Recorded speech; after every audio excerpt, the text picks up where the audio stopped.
Shabbat Shalom. I'm Rabbi Robert Barr, and I'm delighted that you're joining me and others for this streaming Shabbat service. We are living in challenging and difficult times, and this is a chance for us to pause, to catch our breath, to think about what is most important in our lives. So put away the pencil and the paper, put away the notebook and the keys, set aside the shovel and hammer. Rest. For this interval, no buying, no selling, no working, no laboring, no straining, not living in the past, not planning for the future. This is a time for celebration, for joy, for mirth. We are here alive to rejoice in another Sabbath, another opportunity to be together, grateful for our family and our friends.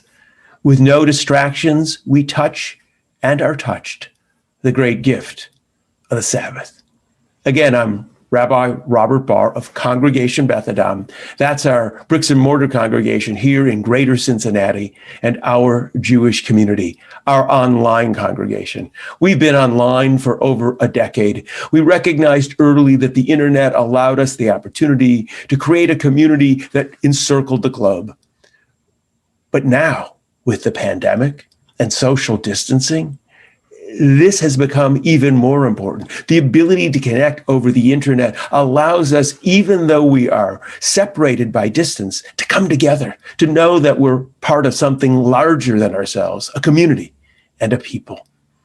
And it's not just that opportunity that's so important. It's also the voice of Judaism that we give expression to at our Jewish community and Congregation Beth Adam. Congregation Beth Adam is now celebrating its 40th year, but with the pandemic, we're not going to be having any big get-togethers. We can't do that. But the voice of Judaism that we've been giving expression to for the last 40 years is a bold, dynamic Judaism, a Judaism that recognizes that we're not like our ancestors, that history and science have shaped who we are, and we have knowledge that our ancestors never possessed. And while they created a Judaism that was reflective of who they were and what they understood, we have the right and the responsibility to create a Judaism that is reflective of who we are. And thus we rewrite our services to give expression to that. We redesign our sanctuary so it's the Big Bang and evolution. We change the way we educate our children, not just teaching about the lessons of the past, but preparing them to meet the challenges of tomorrow.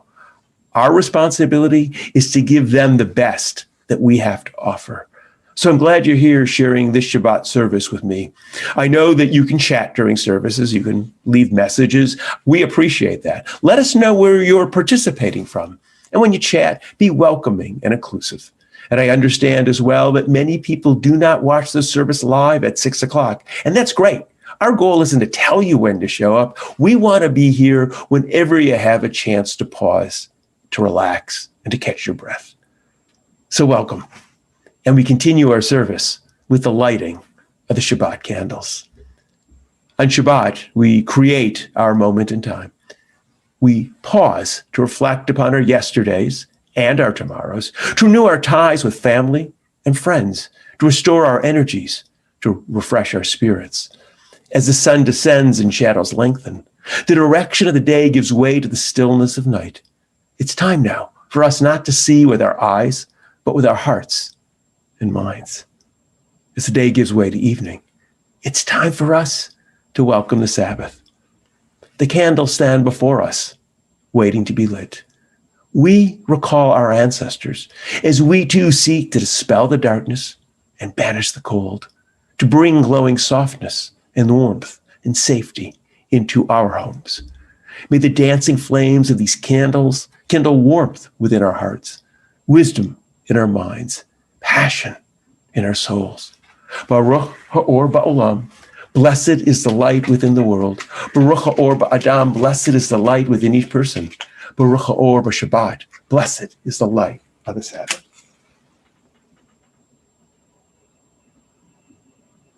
Oh, come on. Oh, it went out. I've been doing so good lately, too. It seems like it's the first time I had a problem in a couple weeks. So those of you who like to comment on my candle lighting skills, go ahead right now. You get to do it twice because I'm really having problems right now. These are new candles. Okay, I'm going to start with the other one now. I think there's a draft from somewhere. That's what it is. It keeps on blowing out. You'd think they teach how to light candles in rabbinical school. That would be a class they would teach us. But no, it's just trial and error. And right now, tonight, it seems like there's more error than anything. Okay, I'm going to try one more. Then I'm going to move this over a little bit. Move this. We're going to do this one more time. So are you being patient? Thank you for your patience. And this is sort of how it works sometimes. This is how you know. There we go. We do this together. So, okay, everyone make their comments about my skills or lack thereof. There we go. Okay, great. Thanks for your patience. Okay, so I'm going to have a conversation in a moment that I pre-recorded a day or two ago with Rabbi David Burstein. We're talking about the holiday of Tu BShevat. If you don't know what it is, don't worry about it. We're going to explain it now. Tu BShevat. It's a minor holiday that a few people know about, and we're going to talk about it so that everybody knows more about the New Year of the Trees. So, Rabbi Burstein, Tu BShevat, what does that name even mean? He sounds like Hebrew words that mean something. It's the date of the month of Shvat, but it's a date. But Tu BShevat is like the love or the as you said, the New Year of the Trees. And so wait a second. So it's a date. So it's like the 4th of July. That's exactly right. It's like a date, but it's also known as the New Year of the Trees, and it is a minor holiday. And it's weird because it happens in the middle of winter for us, where we are, right? But it is part of the growing cycle. Right. And it's been used by mystics to kind of celebrate the earth and the growing cycle, and usually it's about the fruits and foliage that you would find in Israel. Mm-hmm. So it's odd to think about a New Year of the Trees, but so in Jewish tradition, there are multiple New Years, and this is one of those New Years. Most of us are familiar with Rosh Hashanah, the New Year, but this is again one of the New Years, and it's interesting because I think we tend to forget that all these holidays came out of the Middle East, so the growing cycle and the cycle of nature is a little bit different. It's warmer there, even though it's still in the northern hemisphere. So and so it's the idea of a planting season. So this is like the birthplace of the trees, that you would kind of be thinking about what trees would be coming up in the time of in Israel specifically. Mm-hmm. And it's, I think what you talked about mystics, and it's become, I think, more important, the concern about nature, right? We're recognizing that we are living at a time of massive global climate change, and it is having negative effects in so many ways. And that Tu BShevat becomes an opportunity to explore with kids and adults the implication of nature itself and the role of trees in the cycle that becomes so important. And the role of trees in all sorts of different aspects of holding back erosion and all the different things. It's interesting because, we're in winter, so it's the idea of hibernating and kind of being in that season. But, we actually in the school, we sent out things that kids could plant in their own homes. So really? Microgreens, like small greens or spices and those kind of things that they could grow, because we wanted to let them show them, even though it's winter and it looks like things aren't growing, things are happening underground. And I think we're learning more and more about the biodiversity, the biosystem that we all live in, that what we see above ground is only half the story, and that underground there's all sorts of growth going on or sitting fallow and waiting to grow when the season comes. And it's a lot of hard work on the plants. And so to kind of teach the kids that growing cycle is a full cycle. It's not just the fall harvest and the spring planting, but also that during the winter, things need to kind of quiet down a little bit. And it's been really quite apropos during this period of COVID, because kids aren't getting out. Well, they're getting out, but they're not seeing as much growth. But to show them that they can grow green plants in their own homes is really interesting for us. And the responsibility, as you said, the responsibility to the earth and to the climate. And that actually, I think it's two things before I forget. We do have on our website, if people go to Beth Adam's website and they look under learning, we do have a Tu BShevat resource guide for adults to use with children to talk about some of the issues that we're talking about right now. How do you use this holiday as an opportunity to explore with kids and adults to remember our role in making sure we maintain a healthy environment, and we desperately need it. It's a complicated one. Trees play multiple roles in it, and in expanding, frankly, beyond the tree itself, beyond trees themselves, and talk about the whole issue of responsibility to have a healthy environment and the importance of it. And the importance of kind of understanding nature and trees as metaphor too. We try to work on that with the kids too, which is like, if you have a tree, there's a famous Jewish story. If you have a tree with very shallow roots but has really pretty leaves on top, it's not going to fall. It's going to fall over when the wind blows because you need those deep roots. So it's talking about setting your roots and asking the kids, what are the roots in your life? What are the things that keep you settled? And oftentimes, especially in a spiritual nature, people find spirituality within nature. If I ask 100 people where they find spirituality, 90 of them will say in nature, some sort of natural thing. So we have this connection to the earth as people, and I often use it as metaphor to teach the kids about this. A leaf or a tree or a plant. How hard a seed has to come up through the ground, has to be brave at some point. If you think about it, has to burst through this ground into the air, and again, like, I find it's a really wonderful connecting point with people and bigger concepts in their lives. So we're all going through this period where we're hibernating pretty much. Stuck in our homes, we're doing whatever. Mm-hmm. And people are starting to come out, which is a very hard thing for people because we've become comfortable in our spaces that are safe, and now we're being asked to grow. Right. And I think it's going to be painful for a lot of people, this re-entry into the world. So it feels very risky. Nature. It feels very what? Risky. Yeah, very risky. You're taking a chance. And you're very, like, when a shoot comes up, they're very, like, vulnerable to all sorts of things. And so we talk about protecting plants, or the trees grow to the sun. So when you see a bunch of trees that are growing all in different directions, they're all trying to get towards the sun. Right. And they each have, and which is interesting when you're in something like, I had a chance to be in a rainforest, and there are different layers of trees, and trees adapt to where they are in this complex environment of different kinds of trees, each trying to get as much sunlight as they can. So using Tu BShevat as a teaching tool offers multiple levels. Actually, it's right. the level of the holiday itself, the level of environment and climate change, and then sort of a metaphorical level to talk about personal growth in a time of change as well. So right. The holiday lends itself to a lot.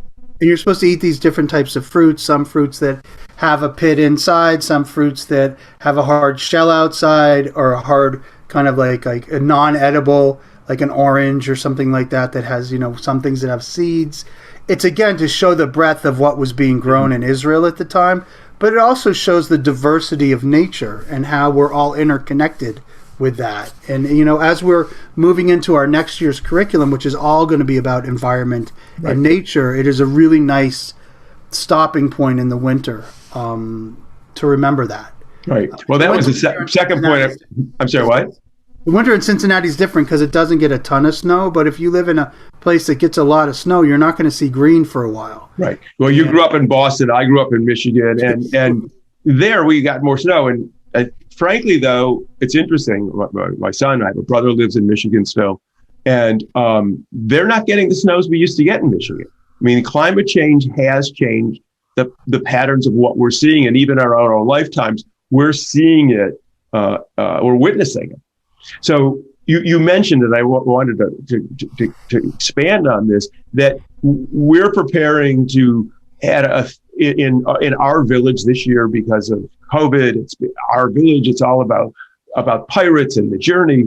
But a plan had been in place to have a whole lesson about our role in nature And we're beginning to explore and we're beginning to work on building an outdoor classroom, the opportunity to take the kids out of the building and to help them understand from a humanistic and a religious perspective, their place in nature itself. Could you talk a little bit about that? Well, oftentimes when people think of religion and nature, they think of like the book of Genesis, where it says that we should have dominion over nature, or we should be, overruling nature. And it's a mistranslation. I mean, it's that we should be stewards of nature. We should take care of it. That, in the mythical sense that God presents us with whatever this is and we're supposed to take care of it. Mm-hmm. We've taken it to kind of like say that we should take over nature. And so kids, there's a lot of studies that have been done that children are nature deficit. So they're not out in nature as much as they were maybe when you and I were growing up, where we would be let out into nature all day. Let out was the word. Let out is definitely we were called back home when it got the go. When it got Come dark. home at dark is usually what my mother said. But we've moved so separately from the natural cycle of life. I mean, we all have lights on the inside now, so we can stay up much later. I mean, back in the days before electricity, you would turn your lamp out and it'd be dark, or when the sun went down. So I think there's a sense that we're moved away from that place. And also nature can provide a lot of healing for people. Mm-hmm. The aspects of kind of being on the land and being in nature kind of lets people kind of experience the expanse of themselves instead of being in a small room. So when we were planning it originally, we weren't thinking about COVID, like nobody was. Right. But I think, so we had thought about this as a natural extension for us as humanists to be responsible for the world. And how do we help the kids do that? Show them about solar power. We have a tower garden that grows inside all year round. And we harvest our vegetables and we give it to the food pantry. So they're learning about this already. Mm-hmm. And to have an actual area outside where we could explore it. And then as COVID hit, we started to realize it would be really nice to have a space outside mm-hmm. where we could be separate and have space and allow a transfer back into the building. Right. Instead of just dropping people right into the building, but also to allow us to kind of, Beth and Am is situated in a really beautiful place nature-wise, and we haven't really expanded into that. And our liturgy is so much about that. We talk a lot about nature. We talk about nature gave us birth and continues to sustain us, even as we influence nature. And to help, the adults, we've talked about as adults, and when you're in our sanctuary, it's the Big Bang and evolution, which are nature. That's macro nature. How and helping the kids understand the relationship between. We literally are part of nature. It did give us birth and it continues to sustain us. And if we don't take care of it, it's not only, we have to take care of it, if you will, for selfish reasons, because if we don't, it will harm us, but we have a responsibility to other people in other parts of the world as a first, many of us who live in sort of the first world, the effects of climate change are mitigated by the fact that we have air conditioning. Right. So these massive heat waves, while they're annoying, we still can function all day long, and we have refrigerators for our food. And even though growing may be different, we have water, and our food is being transported in all kinds of ways. But people who really live off the land, their lives are being dramatically affected, and we already know that we're having climate refugees. So helping the kids to understand what it means to be part of nature, understanding that interconnectedness, even COVID is a way to teach about it. COVID does not discriminate between people who live in first world countries and people who live in third world countries. COVID doesn't see boundaries. It doesn't see color of skin. It doesn't see religion. What it sees is a host, and that we're all interconnected, and helping the kids to see that we're all interconnected with nature is really incredibly valuable for them to understand, and their role in it and their responsibility. So Tu BShevat and the outdoor education lets us do that. Right, and the balance between nature and science. Science is our exploration of using our brains and the things that we think about to understand how nature works. That's the best science, is to say this normally happens this way, but in nature you could see it happen in lots of different ways. Normally water runs downhill, but with science we built locks so we can make water run. There's so many aspects of it that are so interesting, and that we're all part of a biosystem. That's the teaching that we've kind of let go of, is that this idea that it's not that there's a river and there's us, that we are the river. We're part of that process. Well, and in fact, it's interesting because one of the issues as we're developing our outdoor space is we have a creek that runs behind us, and we met with the outdoor architect and we're talking. And I remember years ago when we built the Beth Adam, I walked the creek with an expert, and because it was all about water flow and making sure we didn't damage. And this person said to me, he said, you understand, creeks and rivers are organic. They change over time. They're not static either. And so over the course of your congregation being on this property, you have a responsibility, and you're going to have to deal with the changes that occur in this river, whether you want to or not. You can't assume that the walls of the creek are going to stay where they are. Right. And that to me is talking and working with kids as well about what is it that we're interrelated. It's organic, meaning it's changing and evolving as we change. We're seeing COVID. We're recognizing COVID is changing already and mutating. Helping the kids to understand that and their responsibility and their connectivity to it or connections to it is a great opportunity. And Tu BShevat lets us do that to a limited degree. But I think having an outdoor space will open up that opportunity even more to explore it and how important it is right now. In the natural world, like how important the natural world is to us right now. We already have exhibits on climate change, and we talk about, how the kids' carbon footprint can be increased. And I think, one of the things to think about is that, when you're looking at your food that you're eating, to talk to your kids about, like, it doesn't just magically appear at the supermarket, right? Like, it doesn't grow in plastic boxes. It doesn't grow in plastic bags, but so many kids aren't connected to that cycle. Right. When we say thanks before we eat in my family, we say thanks for the people that grew it and the plants and all that sort of stuff, because it's that whole cycle. And so what we're hoping to do is, in a small microcosm, is create a world for the kids where they can explore nature in a safe environment with adults that care about them to talk about this. Mm-hmm. What is our responsibility to the earth?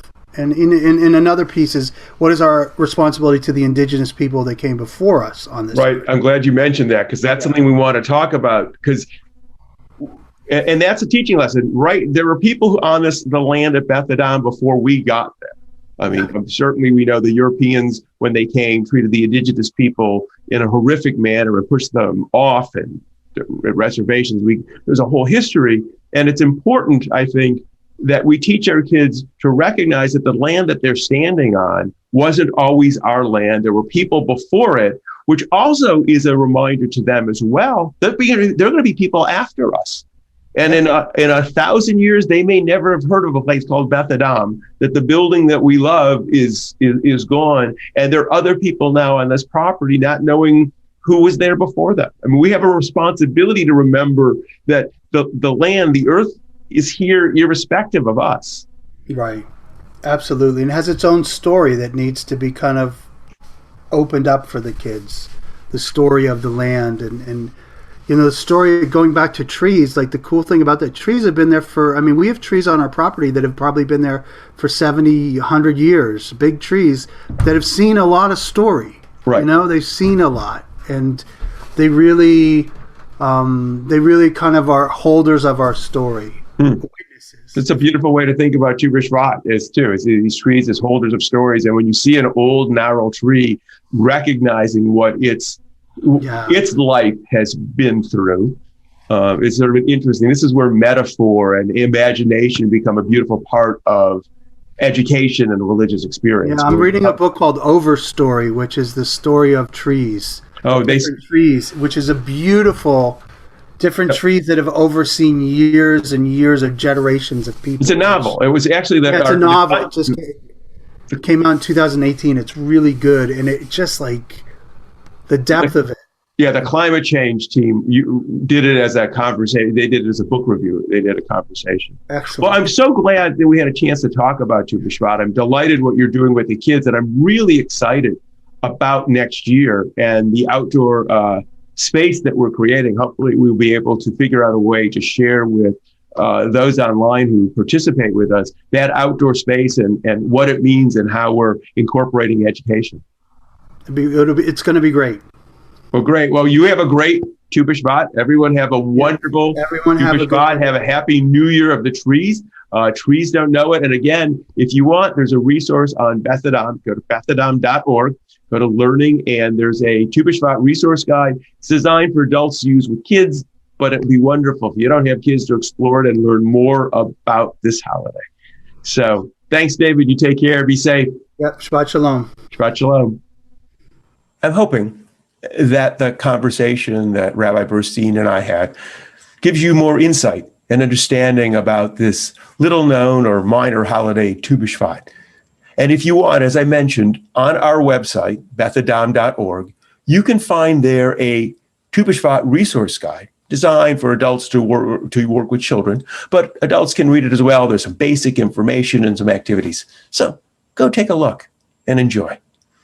Now we're going to continue our service with the sharing of the virtual challah and the sharing of wine.